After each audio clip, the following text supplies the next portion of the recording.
Sa pool sa tenga, tumagos sa pisngi ang balang tumama sa isang siklista sa Pasig. Ang biktima dinala pa sa ospital pero namatay rin. Nasa frontline na balitang yan si Diva Buel, exclusive.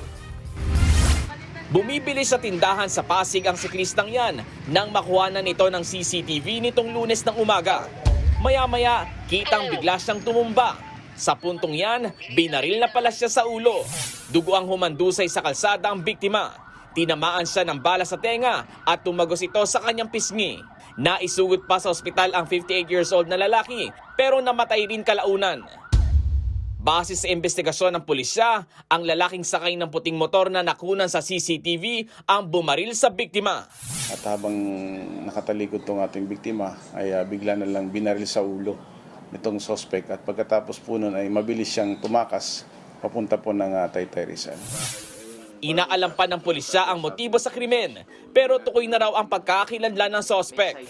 Wala namang ideya ang mga kaanak ng biktima sa posibleng motibo. Mabait daw kasi ang biktima at wala namang naikwentong banta sa buhay. Mensahe nila sa gunman, kung anong ginawa mo sa kapwa mo, yun din ang babalik sa'yo. May Diyos na bagabagin ang puso mo para makonsensya ka. Sana sumuko ka.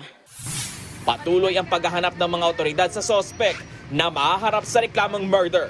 Nagpapalita mula sa Frontline, Dave Abuel, News 5.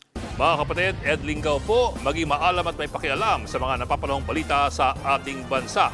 Para sa mas malilimang pagtalakay at paghimay sa mga issue at headlines, mag-follow at mag-subscribe sa social media pages ng News 5.